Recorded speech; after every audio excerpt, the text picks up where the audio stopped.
Cuando, tras haber disipado algunas tinieblas, lo que experimentamos se vuelve cada vez más verdadero. Cuando, de forma progresiva, nos abandonamos plenamente y cierta confianza se establece entre nosotros, nuestra mente suelta las riendas. Confiamos en algo diferente que nos habita y nos guía. Podemos entonces acceder a otra comprensión, otra percepción y volvernos más verdaderamente a nosotros mismos. Eso es lo que yo creo que es la espontaneidad. Que no es un hacer lo que me sale, es otra cosa.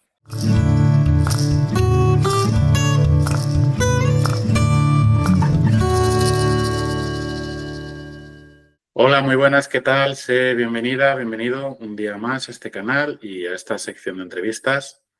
Hoy tenemos en el canal pues, a uno de los pioneros de la terapia Gestalt en España, psicoterapeuta desde 1979, justo el año que nací, cofundador de la Asociación Española de Terapia Gestalt. Y durante 30 años, entre otras muchas otras cosas, pero bueno, me quedo así como con lo más básico. Durante 30 años ha codirigido la Escuela de Taller de Gestalt de Barcelona y escritor de 7 libros. Ahora el invitado me corrige si no es así. Y este es el 7º. No, el 8º es. El 8º, vale, pues lo conté mal. El 8º libro llamado La Gestalt Revisitada, cuyo autor es Albert Rams. Albert, bienvenido al canal. Muchísimas gracias por tu participación aquí. Encantado, encantado. Bueno, no, somos los dos gestálticos, pero nunca hemos coincidido en persona, ¿no? Porque yo cuando hice los SATs nunca coincidí contigo y, bueno, sabía... Yo estuve como profe en los 90 en los SATs, después ya me retiré. Vale, pues era eso entonces. Ajá. Bueno, Albert, pues nada, ya te lo dije por WhatsApp, que me encantó tu libro y bueno, me parece un ejercicio muy sano de, valga la redundancia, de saneamiento, ¿no? De la Gestalt, creo que la autocrítica siempre es sana y es lo que ayuda a crecer, ¿no? Pero sí te quería preguntar, porque creo que leí en el libro que perdiste el gusto por escribir y con este libro lo retomaste. ¿Cómo se fue gestando en ti la idea de escribir este libro? Bueno, perdí el gusto de escribir en el anterior, que en todo caso te enviaré, porque ayer subí a redes una foto con los 8 libros, ¿no? Que yo llamo los 8 hijos simbólicos, porque me lo explico en uno de los libros, la historia. Perdí el gusto en el anterior, que se llama Una psicoterapia espiritual, y entonces lo que decidí es, bueno, pues estos insights, ¿no? Un día estaba repitiéndome frente al papel blanco, no estoy bloqueado, no me sale nada. También tenía bloqueos para leer, de leer a la antigua como todo un libro, etc. Y pues hasta que un día se me vino, sí, pero puedes hablar.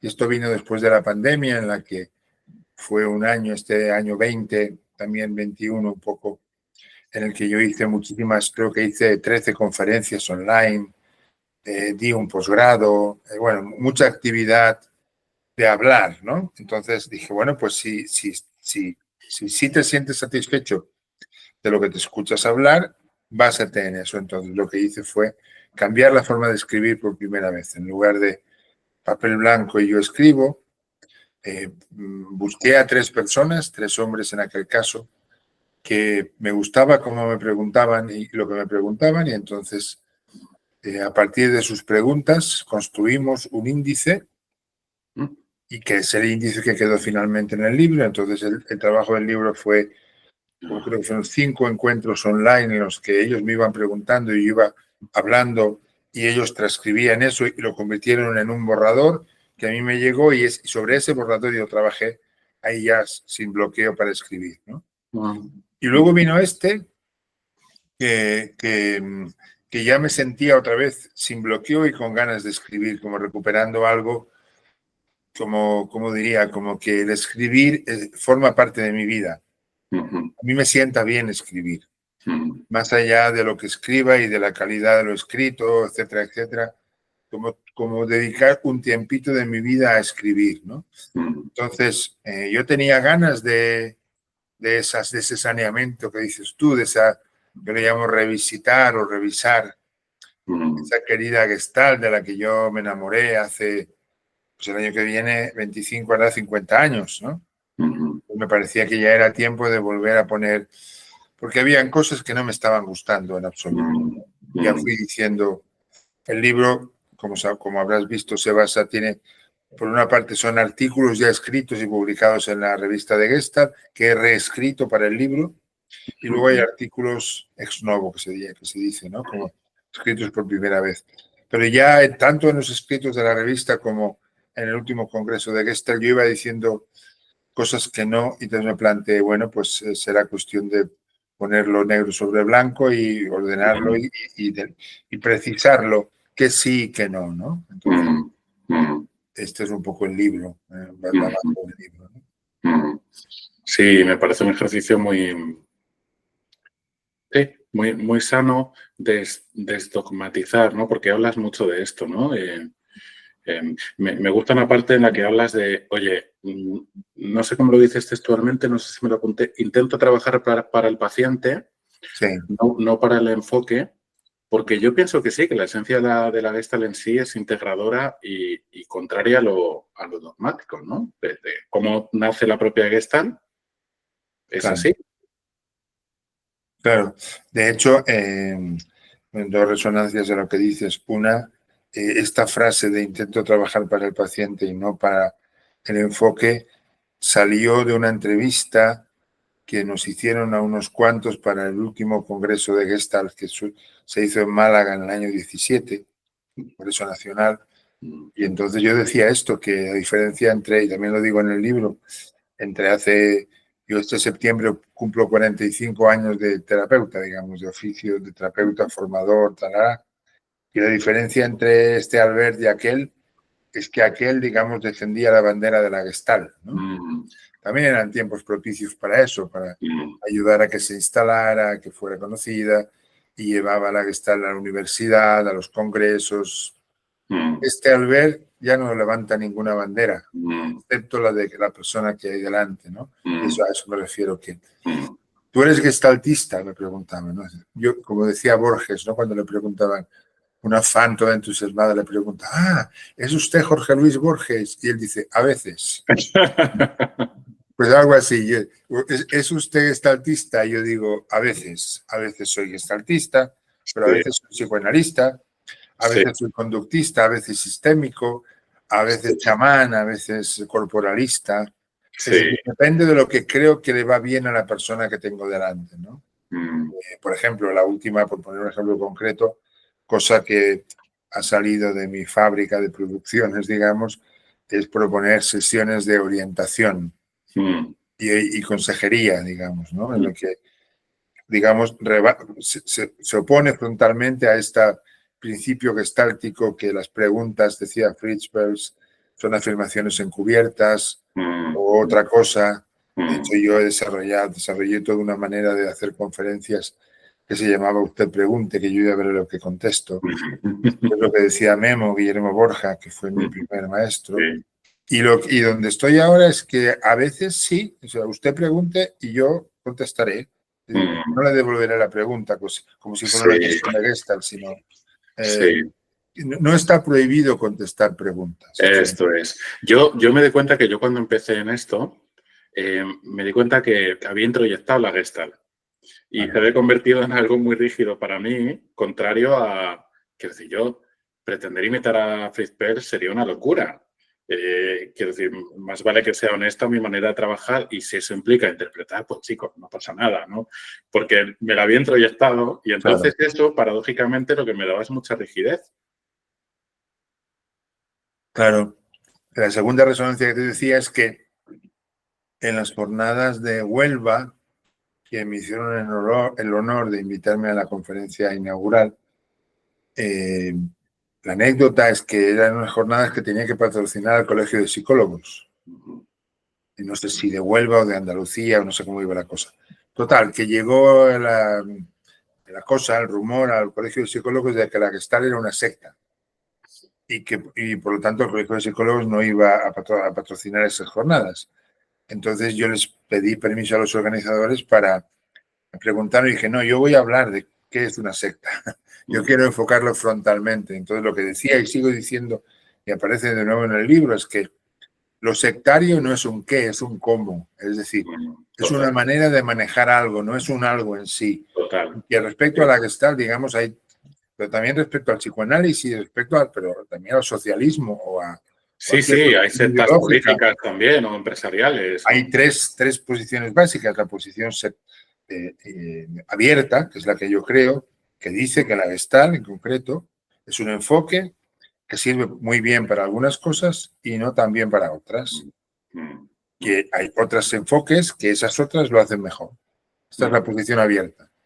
La posición sectaria es la que dice que la Gestalt es la mejor de las terapias, el mejor de los enfoques para todo el mundo y en todos los casos. Lo hace todo mejor que las otras enfoques.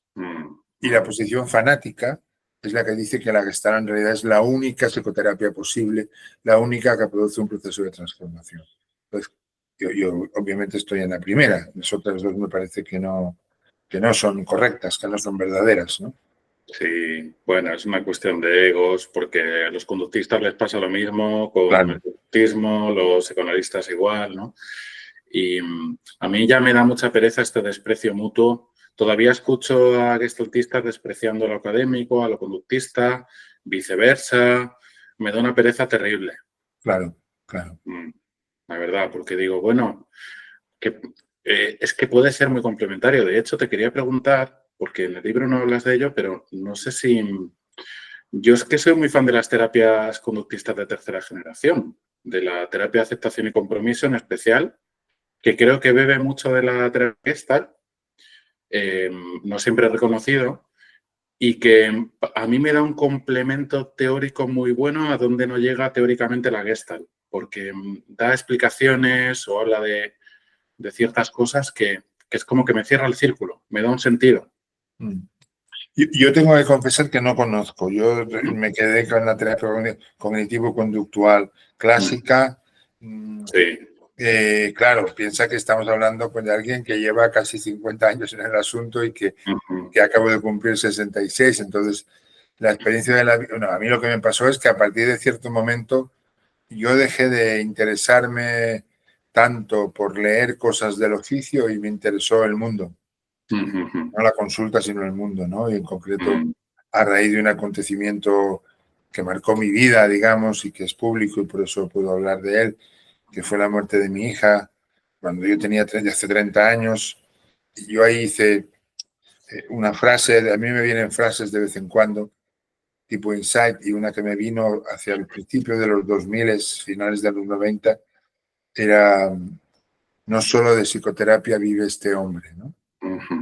Como reproduciendo la frase bíblica de no solo de pan vive el hombre, sino de toda palabra que sale de la boca de Dios o algo así.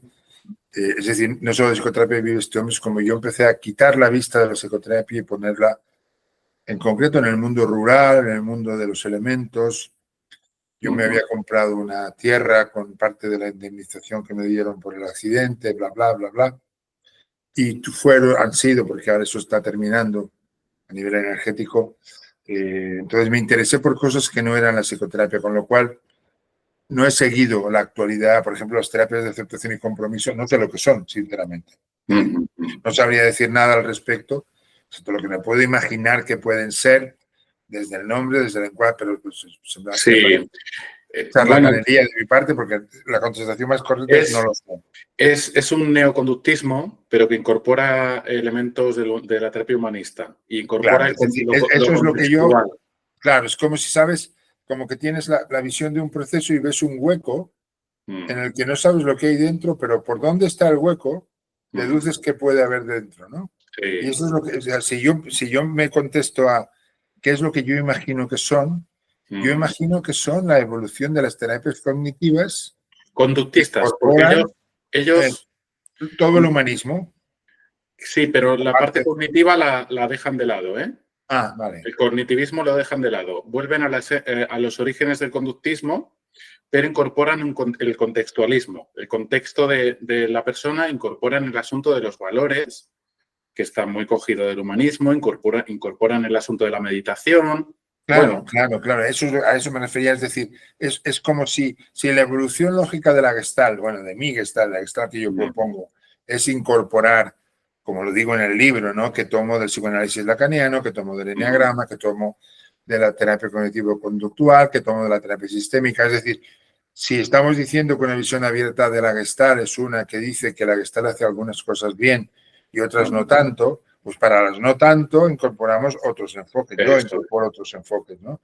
Pues lo mismo hacen ellos. Es decir, si yo fuera conductista, imaginemos, creo que habría una evolución similar. Es decir, tendría mi terreno predilecto, pero con la evolución, claro, el conductismo nace en 1912, 1920, con Watson y Skinner, como sabes. Entonces, son más de 100 años. Entonces, ahí ha habido dos otras grandes revoluciones, digo, además de la que ya estaba, el psicoanálisis, ¿no? El humanismo, mediados de los años 50, y la psicoterapia transpersonal, hacia los 1970. Entonces, un terapeuta conductista normalmente va a incorporar a su manera y incorporado con su propio lenguaje, en su propio encuadre, aspectos que vienen de ahí. Por ejemplo, el contexto. Valores, por ejemplo, valores. Si le dices a un conductista del principio valores, le da susto, porque eso no era medible o no es medible, y este era su axioma, ¿no? Solo nos ocupamos de la conducta porque es lo único medible científicamente. Vuelve a ser un paradigma muy rígido. De la manera que eso se flexibiliza, habrán aprendido cómo medir cosas que no son tan claramente conducta, sino otra cosa un poco más misteriosa, digamos. Y que muchas veces, dependiendo de la escuela, estamos hablando de lo mismo, pero con palabras diferentes, porque ellos a los introyectos le llaman reglas verbales, por ejemplo. Claro. O creencias.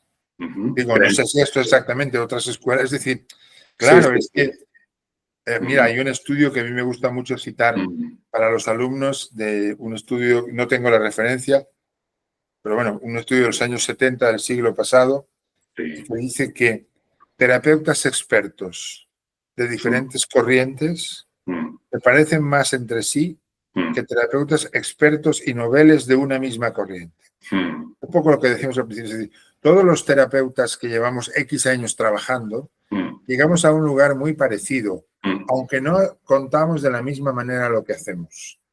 Pero lo que hacemos como tal es una cosa integrativa de otras cosas que nos han servido a nosotros como personas o como profesionales. Por lo tanto, es un movimiento natural. Por lo tanto, hay un lugar en que un conductista y un gestaltista, en la práctica, aunque no lo digan de la misma manera, se parecen mucho. Sí, y es una lección de humildad, en realidad, ¿no? Exactamente. Porque es como, bueno, vamos a dejarnos de tanta religiosidad, ¿no? Claro.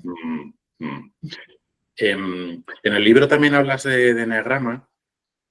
Sí. Yo te tengo que confesar, Albert, que yo me he ido desencantando con el mapa, porque yo entré en crisis a través de mi propio proceso de indagación, cuando salieron los libros de cada eneatipo, que veía que, digo, hay algo ahí que no me termino de sentir en ninguno del todo, ¿no? Veía parte, sí, aquí sí, parte sí, pero aquí no. Y bueno, es verdad que tuve una fase muy, muy obsesionada con el mapa y que era una cosa como casi lúdica para mí, que era un uso muy, pues un uso bastante, no sé cómo decirlo, bastante poco sano, ¿no?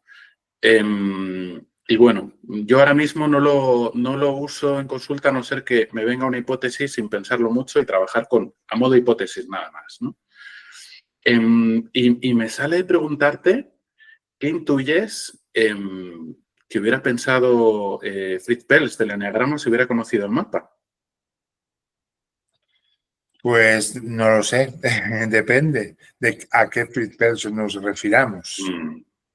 Yo creo que el Fritz Perls más neurótico, el que en realidad era muy dependiente, pero se mostraba como contradependiente, o el que levantaba la bandera de nada vale excepto el aquí y ahora, este lo hubiera rechazado, claro, porque hubiera dicho que se etiquetara a las personas. Pero yo creo que si hubiera ido más allá, el problema del eneagrama, yo suelo decir que el problema del eneagrama es que es muy bueno, es decir, es muy difícil. Yo llevo 40 años estudiándolo y me sigo considerando un estudiante. Es decir, yo sigo viendo, por ejemplo, yo hay personas que de una manera fácil, relativamente pronto puedo ver el eneatipo, pero hay personas que tardo años. Hay personas que nunca sé colocarlas, porque es muy complejo, no solamente el instrumento, sino aquello que intenta observar. Por ejemplo, yo siempre hablo de hipótesis caracteriales, por ejemplo, de entrada, porque he visto en la experiencia gente que ha estado 30 años en un eneatipo y resulta que se ha movido a otro. Pues esto era porque el primero era mentira, no, porque el segundo enfoca mejor. Dicen cosas similares, pero el segundo explica mejor. Y este yo creo que es el arte del eneagrama, darte un eje de lectura de tu vida que cuando lo pillas es muy revelador, sobre todo desde qué pie cojeas, ¿no? Como no olvidemos que el eneagrama, más allá de los orígenes míticos de Babilonia y estas sectas Harmony de Asia Central, el origen más claro para mí está en el siglo IV de nuestra era, con los padres y madres del desierto, cuando Constantino, el emperador, pone la iglesia cristiana como religión oficial del Imperio Romano, y hay gente que dice, no, esto no es lo que decía Jesús de Nazaret, yo me voy y hacen lo que se llama psiquia, un retiro. Ellos decían para encontrar a Dios, pero nuestro lenguaje de hoy sería para encontrarse a sí mismos y a sí mismas, ¿no? Y lo que se encuentran es con el demonio, es decir, con el ego. Y empiezan a observar que el ego, o sea, que tropiezan, que eso es el origen de pecado, de forma, empiezan a observar lo que hoy llamamos patterns, ¿no? Patrones, que ese tropiezo se suele presentar de maneras no tan diferentes. Bueno, y sistematizan eso en lo que se llamó los 7 pecados capitales, a los que el eneagrama añadirá el miedo y la vanidad, como sabes. Bueno, ¿por qué digo esto? Porque el eneagrama te sirve sobre todo para ver de qué pie cojeas. Claro que ese pie del que cojeas se trata de, eso es el ego, y se trata de ir limpiándolo para ponerlo al servicio del mundo o al servicio del otro. Pero te detecta muy bien, yo sí soy un forofo del eneagrama, lo uso mucho, lo enseño, superviso con ese mapa muchas veces. No sé lo que hubiera pensado Fritz Perls, pero no me importa mucho, la verdad. Es decir, yo fui un forofo de Fritz Perls durante muchos años, lo mismo hasta que empecé a estudiarlo un poco más, empecé a leer las biografías y empecé a ver que el presunto auténtico no era tan auténtico. Bueno, el último movimiento que hizo Claudio al revés del eneagrama, que siempre lo había situado en un eneatipo 8, en un eneatipo lujurioso, y dudó al final si no sería un 4 sexual, es decir, un envidioso de subtipo sexual. Yo primero dije, no, y últimamente estoy diciendo quizás, ¿no? Como ver que incluso el apóstol de la autenticidad, y algo así pasó con Memo, es decir, Memo, Guillermo Borja, de quien yo me enamoré en el sentido transferencial y en el sentido místico de la palabra, que se presentaba como una Dalí de la autenticidad. Bueno, pues como todo el mundo tenía sus huecos en los que no era tan auténtico, ¿no? Entonces, no sé, es una visión más madura quizás, no sé. Sí, sí. Bueno, yo creo que con el eneagrama yo cometí el error muchas veces de convertirlo en algo lúdico. Claro. Pero también a veces sí que me he sentido como este sesgo de confirmación de que tú estás viendo un número que tapa a la persona que hay detrás y al final acabas viendo de esa persona lo que quieres ver porque le has puesto un numerito y entonces ya no es que no estás trabajando bien. Es decir, claro. A ver, varias cosas. Una, y también lo digo en el libro, una diferencia fundamental entre la Gestalt y en general las terapias humanistas y el eneagrama es que el eneagrama enfoca lo que de común tienen las personas y la Gestalt enfoca lo de que genuino, aquello original que tienen las personas. Entonces, ¿para qué o sea, tú cuando trabajas no puedes dejar nunca de sentir a esa persona que tienes delante? Eso es. Si dejas de sentir a la persona y pones la etiqueta, Eso es. estás falseando la cosa, porque Sí. aunque hay cosas que se parecen entre dos eneatipos avaros, por ejemplo, 5, cada persona es diferente. Eso. Y eso tienes que verlo. Lo que te sirve el eneagrama es para ver los patterns, volvemos, ¿no? Los patrones. Es decir, si está bien hecho el diagnóstico y esta persona se siente bien situada ahí y tú también, te permite prever hacia dónde va a tender, qué va a tender a pensar, a sentir, a hacer o a dejar de hacer, como. Pero ¿cómo sucede eso en realidad? No tienes más acceso que la propia Gestalt o la propia experiencialidad del asunto. Sí. Claro. Pero lo fácil es eso, porque a los seres humanos nos encantan las etiquetas, los mapas, lo que nos da seguridad y todo esto, ¿no? Yo recuerdo en casi todos los chats que la comidilla de lo que se hablaba era hablar de numeritos, ¿no? Entonces, claro. Pero bueno, me gusta escuchar esto que dices, ¿no? Quizás tomarlo más en el trabajo terapéutico simplemente como una hipótesis de trabajo. Claro. Y ya está. Incluso que a veces, cuando es útil, de tomarlo como una hipótesis de trabajo cuando es útil, porque a veces molesta. Yo muchas veces me encuentro con pacientes diciéndoles, olvídate del asunto. Es decir, de hecho, el eneagrama no es más que una taxonomía, es decir, una clasificación, y hay otras. Está la taxonomía, la clasificación psicoanalítica, neurosis histérica, neurosis obsesiva, perversión, trastorno límite, psicosis. Está el DSM-5, está la taxonomía psiquiátrica, los trastornos leídos desde la psiquiatría. Entonces, yo cuando la gente se obsesiona mucho con el numerito, lo que les propongo es olvidémonos del asunto. Porque hay otra cosa, es decir, el eneatipo aparece con cierta claridad en determinada capa de la cebolla. Si tomamos la metáfora de las capas de la cebolla como imagen del proceso de autoconocimiento, y imaginemos que una cebolla tiene 8 o 10 capas, seguramente hasta la capa 4 o 5 esto no aparece con claridad. Esa sensación que tiene la persona que podría ser cualquier número, que tiene, porque no ha tocado todavía ese núcleo que va a definir por qué es este tipo, por qué eligió este personaje y no otro, ¿no? Es decir, que el trabajo con el eneagrama requiere de una cierta experiencia, expertise, como se dice ahora, de trabajo personal. Si no, no queda muy claro. Por lo tanto, no es para todo el mundo tampoco, ¿no? Bueno, escucharte me alegro de mí que se reconcilia con el mapa. Bueno, ya sé que yo creo que mencionas a Guillermo Borja en cada uno de tus libros, ¿verdad? Sí, claro. Porque entiendo que fue una persona muy, muy influyente, tu primer maestro, ¿no? Sí, así lo llamo yo. Lo que pasa es que vinieron muy juntos con Claudio, que fue mi segundo maestro, digo segundo a nivel temporal, aunque como distancia como maestro fue mucho más por los años Claudio que Guillermo, que Memo, ¿no? Pero Memo fue un impacto brutal. Yo creo que yo estaba tan neurótico que solo un impacto violento podía romper esa coraza tan densa, ¿no?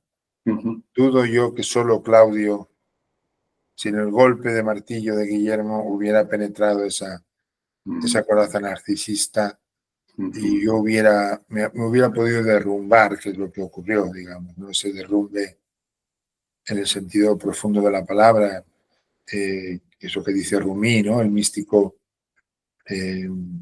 persa, digamos, turco-persa, que es otro de mis, es como Rumi para mí es un maestro de los que se llaman maestros invisibles, porque nunca, claro, lógico, vivió en el siglo XIII, nunca lo conocí, pero precisamente a través de Memo y de historias que pasaron, lo descubrí y fue desde entonces, desde hace ya 30 años, es alguien que actúa como una especie de maestro invisible, ha sido muy, muy orientador para mí. Rumi tiene un poema en el que dice el tesoro está en las ruinas. Yo entiendo profundamente eso, que quiere decir que cuando una persona se derrumba y ese derrumbe es bien acompañado, en mi caso fue, ahí descubres el tesoro. ¿Cuál tesoro? Pues lo que se llama en el enneagrama la esencia, lo que no es el ego. Es decir, lo que se derrumba no es el ser, es el ego. Ese derrumbe que fue muy bien acompañado, y yo creo que esa es condición sine qua non, es lo que te permite ver qué hay debajo de la carcasa. Entonces eso pasó con Memo. Y pasó con la brutalidad, la violencia, el salvajismo de Memo, que dejó muchos muertos en el camino. Es decir, yo no lo tengo idealizado. A Memo creo que hizo muchas cosas mal y hizo daño a las personas, y a algunas nos hizo dolor, que no daño, pero nos fue muy útil, y a mí soy uno de ellos. Claro que, pero la otra pregunta es si no hubiera estado Claudio, ¿cómo hubiera sido? No lo tengo tan claro, mucho más difícil. Es decir, fue como un duplo, ¿no? Un dueto que cantan juntos, de alguna manera, ¿no? Y que si en la voz de Claudio, lo de Memo hubiera quizás ido por otro lado, yo hubiera sido uno de esos cadáveres, ¿no? No fue porque yo me sentí rescatado por Claudio, ¿no? Tanto cuando yo sentí que Memo me abandonaba, entre comillas, cuando se dejó meter en prisión, como cuando murió, ¿no? Estamos hablando del año 90 por un lado y el año 95 por otro, ¿no? Y siempre estuvo Claudio, entonces, menos mal. Me vino esta mañana la analogía, no sé si tiene sentido para ti, que si, poniendo una analogía con el mundo del rock, Claudio fuera el rock progresivo y Memo el punk. No conozco suficiente el rock como para opinar al respecto, pero me suena, de entrada me suena, pero no conozco suficiente. Pero el Memo punk, desde luego, sí, me cuadra. Sí. Mira, haces otra reflexión que me encantó con esto de que se ha pecado en la Gestalt de darle demasiada importancia a las emociones y a la vez se ha hecho poca didáctica acerca de las emociones al mismo tiempo, ¿no? Como, bueno, pues vamos a hablar de ellas, de cuál es la función, de teorizar un poquito más sobre las emociones, ¿no? Porque... Y lo dices también como hasta el punto de confundir la espontaneidad con la histeria, ¿no? Y hablas de lo, bueno, de que se ha pasado de la dictadura de lo racional sobre lo emocional, aparece que en la Gestalt le hemos pasado a lo contrario, ¿no? Sí. Sí, exactamente como lo dices, eso es lo que opino yo. El último capítulo se llama Lo que sí y lo que no de la Gestalt, y en cuanto a lo que no, con matices, mejor dicho, creo que sí con matices, es digo, y la reivindicación de lo emocional, pero, ¿no? Le pongo un pero. Entonces, por un lado, la Gestalt y las psicologías humanistas en general, especialmente desde mi punto de vista, Rogers y la bioenergética de Lowen y Pierracos, digamos, tuvieron el valor de introducir la emoción en la consulta en mediados del siglo pasado, ¿no? Cosa que no ocurría ni en el conductismo ni en el psicoanálisis, que se hablaba de la emoción, pero no se enfocaba directamente. Entonces tuvo lo valioso.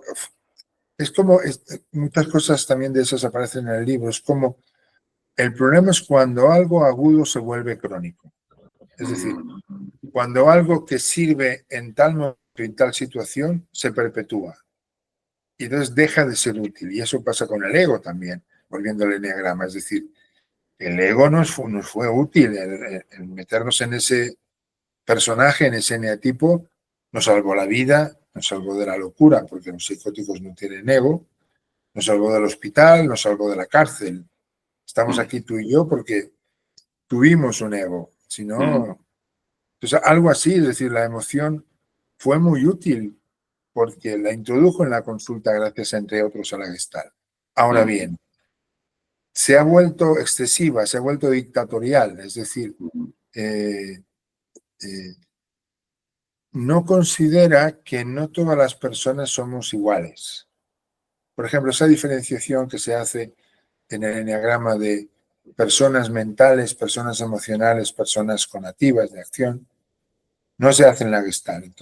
La norma gestáltica de no piense, siente es útil, a mí me lo fue, a mí Memo me decía, usted piensa que siente. Y era verdad, yo como mental, como 7, yo pensaba que sentía. A mí me fue útil abandonar la dictadura de la razón para abrirme a lo emocional.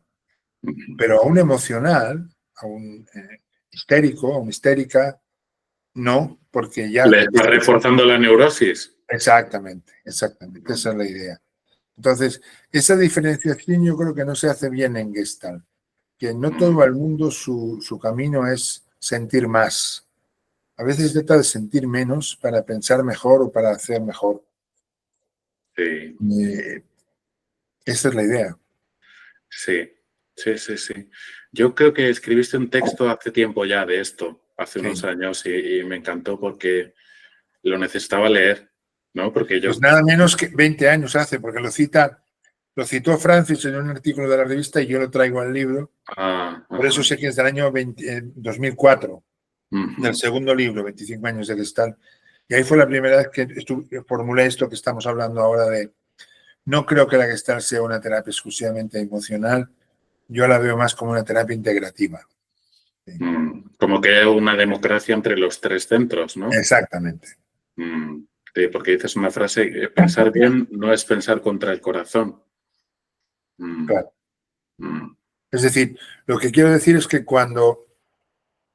que hay una manera de entender lo mental como mental dictador, que yo pienso y para no sentir o para no hacer o para no dejar de hacer, que está favorecido por la cultura en la que vivimos desde la Ilustración, es decir, desde el siglo XVIII en Europa, sobre todo, y por lo tanto en Occidente, este famoso pienso luego existo, ¿no? De Descartes, ¿no? Descartes. No, pienso luego existo, no, existo.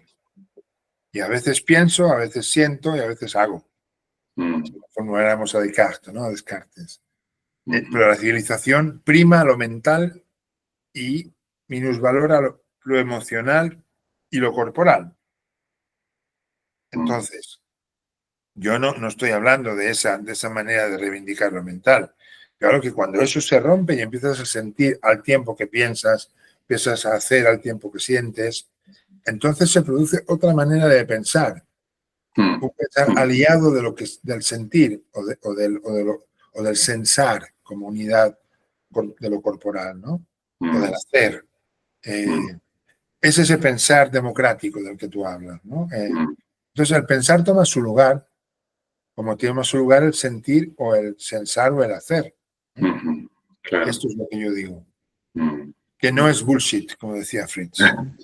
Que no es mierda de toro, ¿no? Que no es caca de toro. Que él lo decía como una reacción contrafóbica a una sociedad que piensa demasiado, y ok, pero no convirtamos lo agudo en crónico. Claro. No para todo el mundo y no siempre. Es lo que te digo, que es cuando yo introyecté eso, siendo yo una persona mental también, como que a la hora de trabajar me ponía un poco en contra de mí, de mi forma de trabajar. Digo, bueno, es que yo, o sea, claro que la formación en Gestalt me ayudó mucho a tocar con mis emociones, pero oye, yo tengo una parte mental que si no la pongo al servicio, estoy yendo en contra de mí. Claro, exactamente. Sí, y respecto a lo que decías de la emocionalidad con la histeria, yo hablo en el libro, como habrás visto, de confundir la espontaneidad, la autorrevolución organísmica de la espontaneidad de Naranjo con el descontrol de impulsos, y digo que no. Y cito algo que me gustaría, muy cortito, leer de la definición más profunda de espontaneidad que yo he encontrado.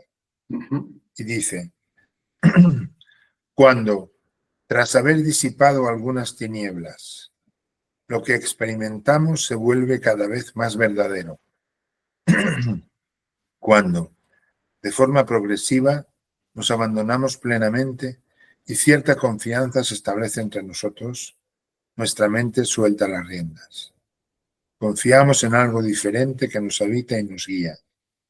Podemos entonces acceder a otra comprensión, otra percepción y volvernos más verdaderamente a nosotros mismos. Eso es lo que yo creo que es la espontaneidad. Que no es un hacer lo que me sale, es otra cosa.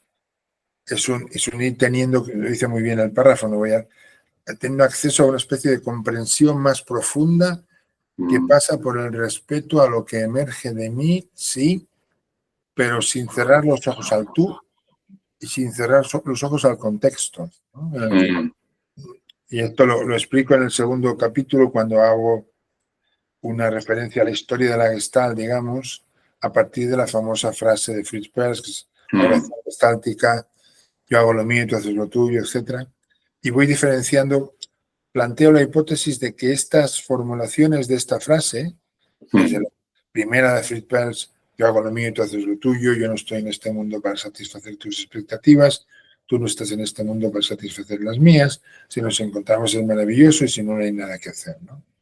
De nuevo, es una formulación contradependiente, es decir, que fue oportuna a nivel social, nace en los Estados Unidos en la década de los 60, como reacción a una sociedad confluente en la que yo y tú estamos liados y con nosotros. Entonces, el primer movimiento es el primer movimiento que suele ocurrir en terapia.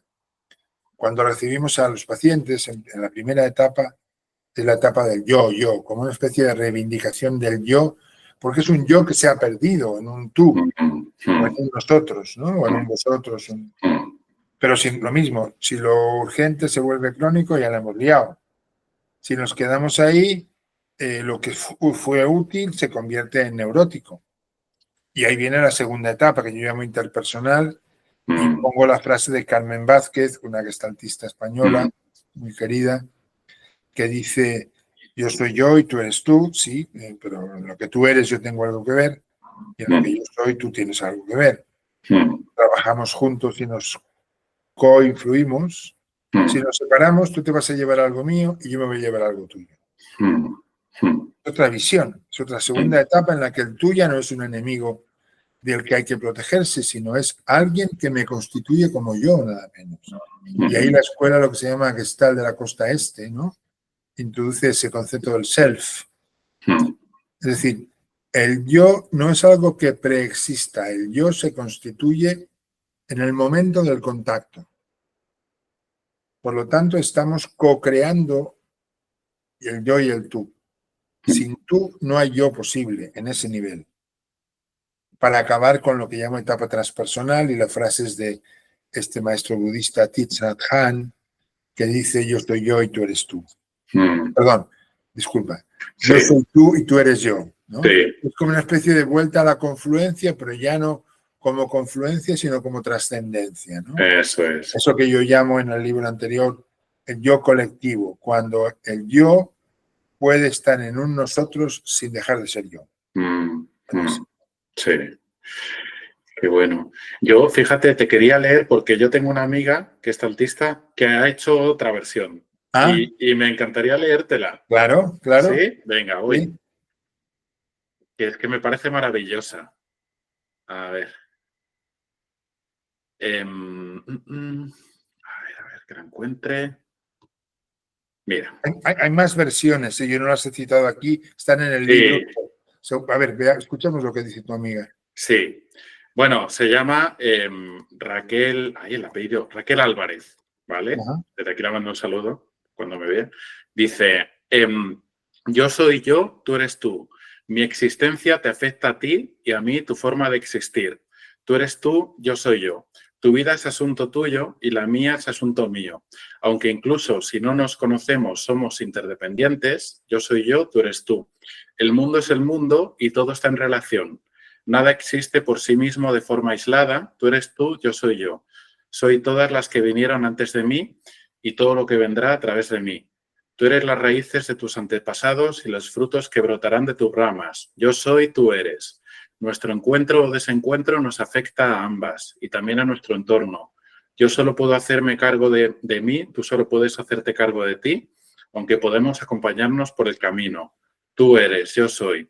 Si tú te ocupas de ti y yo me ocupo de mí, será más sana y fácil nuestra relación. Y cuanto más se entienda cada cual a sí misma, mejor nos podremos entender entre nosotras. ¿Quién soy yo? ¿Quién eres tú? Con certeza, algo más amplio de lo que creemos ser. Cuando tu herida y la mía se encuentran, subimos las defensas y tú y yo no nos vemos. Porque desde ahí solo vemos pasado que confundimos con presente. Cuando tu presencia desnuda y la mía se desvelan, podemos reconocernos. Claro, bueno, muy buena versión. Es una versión integrativa de las tres posiciones. Sí. La posición que llamo personal, interpersonal y transpersonal, cuando invoca a los ancestros. Y por otra parte, casi es una lección de psicoterapia. Es decir, está muy bien hecha porque no solamente habla de los diferentes yoes, sino que habla de cómo manejarse, por ejemplo, con la herida, cómo influye la herida, ¿no? Me gusta mucho. Que se lo haré saber, sí. Bueno, mira, otra de las cosas que decías, que denuncias y que me dio mucho alivio leerlo porque a mí me da mucha rabia esto, esta cosa de esto es tuyo, ¿no? Esto es tuyo. A mí me pasaba a veces en la formación cuando yo, incluso a algún terapeuta le decía, oye, a mí esto que me has dicho, esto me duele o esto me enfada, y me lo rebotaban. Y dices algo que a mí me gusta, que dices, no creo que ninguna proyección sea totalmente falsa, ¿no? Digo, claro, ¿no? Parece que a veces el esto es tuyo es, si hablamos de responsabilidad, es justo lo contrario a esto, ¿no? Claro. Claro, a ver, por una parte, se vuelve a aplicar ese principio que vengo diciendo de ok cuando es agudo, no ok cuando se convierte en crónico. Es decir, como contramedida contra la proyección, en una primera etapa me parece útil para que la persona, en este caso tú, quien fuera, o yo, cuando me tocó, cambie la mirada y en lugar de mirar afuera, mire adentro. Es decir, dicho de otra manera, yo digo, y también lo repito ahí, que lo terapéutico siempre tiene al menos dos niveles, lo vincular y lo transferencial. Cuando tú me dices algo de mí que no, hay dos niveles, Rafa y Albert. En lo transferencial, Rafa y la persona que está sentada aquí, y en lo contratransferencial, Albert y la persona que está sentada ahí. Quiero decir que esta intervención tuya puede tener, en principio, el nivel de lo vincular y el nivel de lo transferencial. Entonces, la cosa es cómo manejar eso. Mi propuesta es que primero lo vincular.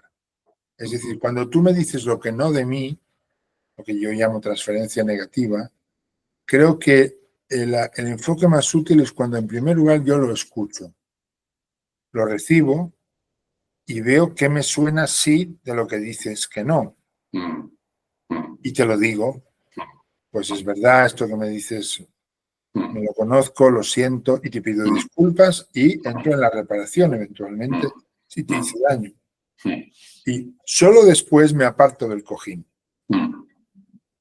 Con la propuesta es, bueno, pero además de mí, ¿a quién le has dicho eso antes en tu vida? ¿Qué te suena de repetitivo? ¿Quién estaría sentado en ese lugar donde me pones a mí que no soy yo? Pero una vez limpiado lo personal, porque si no provoca desconfianza. Total. Por lo tanto, no al primer movimiento de míratelo, trabájatelo, esto es tuyo. No a esto porque provoca desconfianza en el otro y porque es mentira. Es decir, en lo que tú estás diciendo que no de mí, es lo que yo digo que tú has citado, siempre hay algo verdadero.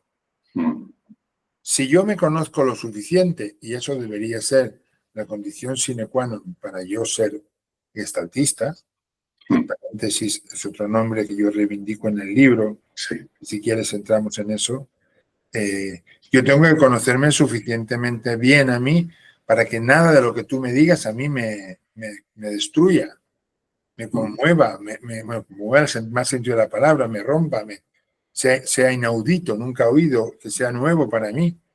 Pero puede darse que tú estés señalando un aspecto que yo todavía no he visto en mí.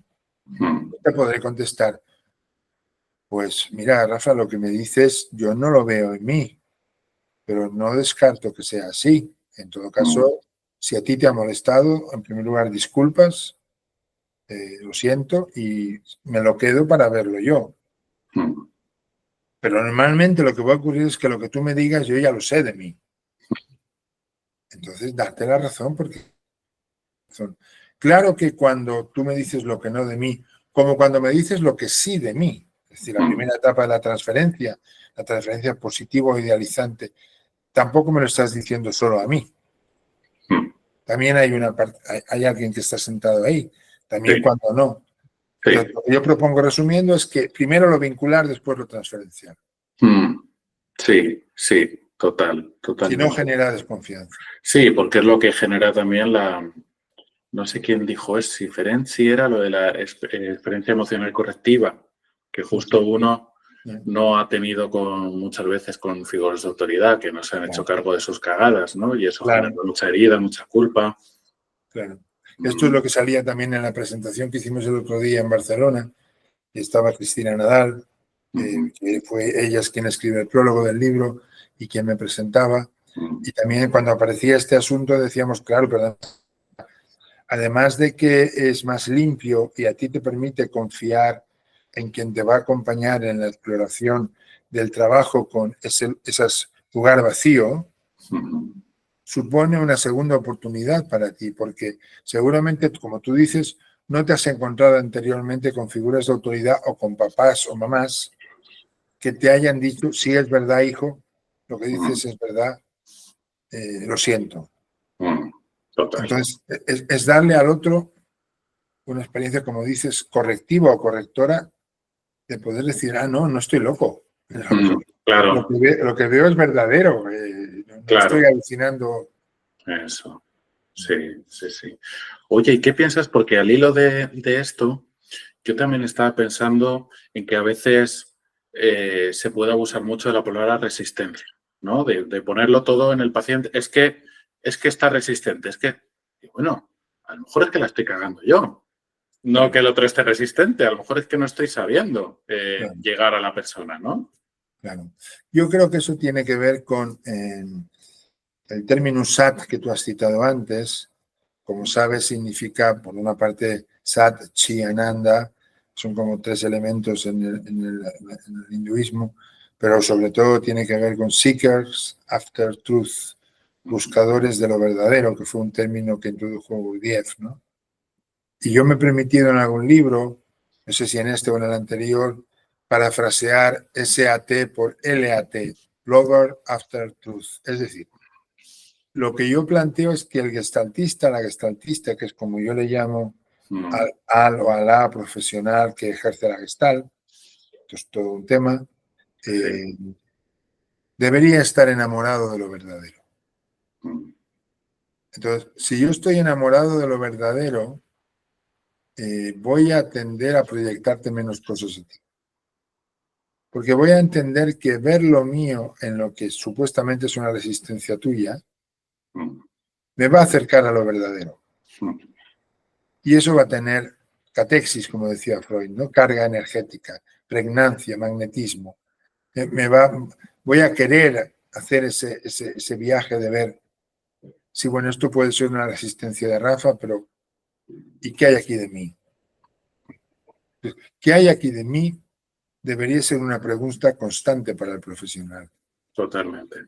Porque si no, no podemos, es decir, yo defino al gestaltista, volviendo a ese término, propongo, de hecho también lo he propuesto en la asociación, en las últimas jornadas, que está en un proceso de renaming, como se diría ahora, de plantearse si el término terapia se debe mantener o no, como terapia gestalt. Yo propongo la alternativa de llamarnos gestaltistas. Como los psicoanalistas se llaman psicoanalistas, psicoanalista punto, y ya está. Entonces, ¿qué es un gestaltista? ¿Qué es una gestaltista? Es una profesional de la relación humana, cuidado, no solo de la relación de ayuda, de cualquier tipo de relación humana, también de la relación comercial, de la relación empresarial, de la relación en una ONG, por supuesto, pedagógica, social, en el que la profesional, se utiliza a sí mismo como instrumento principal, aunque no único.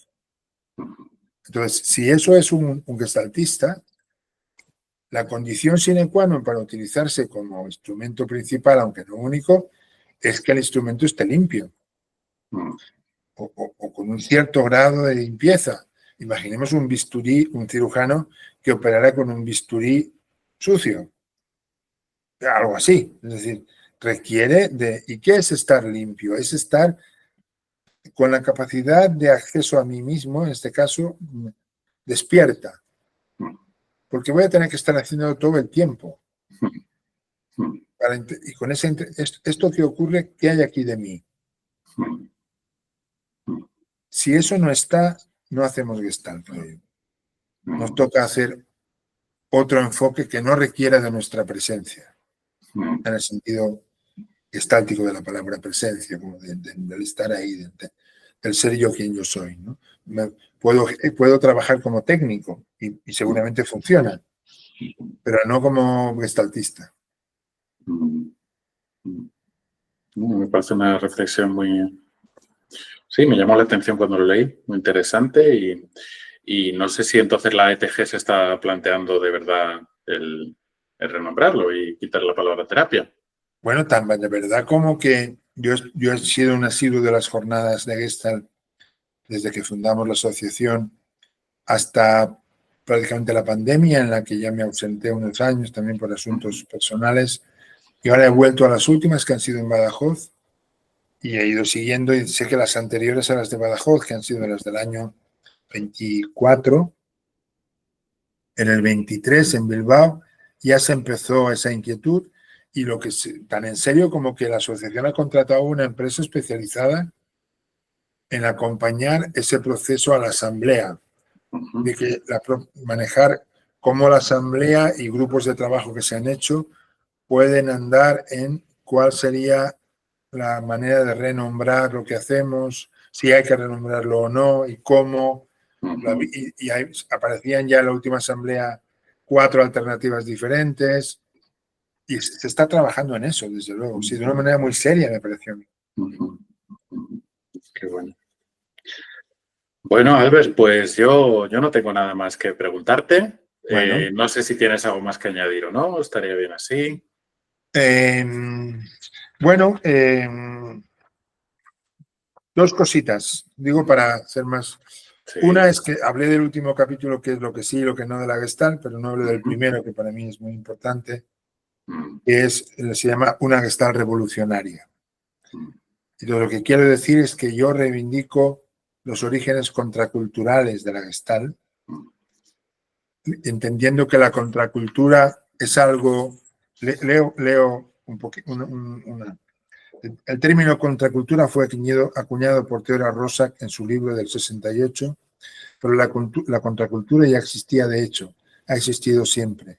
En un sentido amplio, la contracultura es un movimiento cultural, social, político, artístico, filosófico, estético, espiritual, que se opone a la cultura imperante, a los modos de vida convencionales. Así entendidos, podríamos etiquetar como contracultural el romanticismo del siglo XVIII o la bohemia de finales del siglo XIX. Es decir, lo contracultural no en el sentido específico de aquella contracultura de Estados Unidos, de Berkeley del 68 y de París, sino todo el conjunto de movimientos que se han opuesto a lo convencional, en ese sentido, ¿no? Y no lo digo en el libro, no lo llegué a formular así, pero sí aparecía así en la presentación del otro día. Yo creo que la Gestalt plantea una revolución moral, no una revolución política, o no tanto, pero entendiendo que una posición moral en el sentido de costumbres, de los modos de manejar la vida cotidiana, la relación con el cuerpo, las relaciones amorosas, de amistad, el equilibrio entre ocio y negocio, bla, bla, bla, bla, como a eso me refiero, ¿no? Y que creo que eso se ha perdido bastante con el éxito de la Gestalt, y la Gestalt se ha convertido en una especie de vendedora de un producto exitoso que se llama formación en terapia Gestalt, ¿no? Bueno, esto no me parece bien que perdamos. Y añado en el libro a qué revoluciones actuales se podría adscribir esa Gestalt para mantenerse en esa alternativa al mainstream, ¿no? A lo convencional, a lo dado por hecho, y no perderlo, ¿no? Eso por una parte. Y luego, el tercer capítulo que le tengo mucho cariño se llama Una Gestalt corporal y reposada, elogio de la quietud y la lentitud. Lo que planteo ahí es que no existe solamente lo que se llama movimiento, entendido como movimiento de desplazamiento, movimiento manifiestamente observable, como movimiento, que existe que yo llamo un movimiento expresivo. También existe un movimiento impresivo, un movimiento que se da en la quietud, aunque sea una especie de oxímoron, ¿no? De paradoja, que se da como micromovimientos, como nanomovimientos, y que tiene mucho que ver con la Gestalt como conciencia corporal, que fue una tendencia que se perdió bastante, se inició en Salem y luego no se continuó, y yo la reivindico como lo que yo digo es que cuando se sabe lo suficiente, la velocidad de la quietud puede llegar a ser vertiginosa, como dice Celaya, ¿no? El poeta Celaya. Bueno, esto me parece que quería comentar. Sí, como reivindicar lo sutil. Eso. ¿No? Sí, también para mí. Aquí. Vale. Bueno, pues nada, Albert, muchísimas gracias por la entrevista. Recomiendo mucho el libro, que está en Ediciones La Llave. Yo creo que se puede conseguir en cualquier lugar, cualquier librería, ¿verdad? Sí. Y nada, espero... Y si no hay dificultades, en todo caso, lo más recomendable es dirigirse a la propia editorial. Tiene por la web de la editorial se puede conseguir online, te lo envían. Y si no, hay una librería que se llama The Gestalt. The Gestalt, sí. Que es especializada y que tiene este libro y todos los otros. Sí, ahí ya lo tienen, ya lo sé que lo tienen ahí se puede conseguir. Bueno, pues nada, muchas gracias, Albert. Espero que nos veamos en persona. Yo nunca fui a ninguna jornada, la verdad. Así que a ver si en las próximas... Son en Madrid las próximas, igual. ¿Tú estás en Madrid? No, yo soy de Madrid, pero yo vivo en Asturias desde hace un año y poco. Bueno. Creo que nunca se hicieron jornadas aquí, ahora que lo pienso, ¿no? Creo que no. En Asturias nunca. Así que, bueno, pues nada, pues ojalá coincidamos en algún momento. Muy bien. Un abrazo. Bueno, un abrazo. Gracias. Hasta luego. Chao, chao.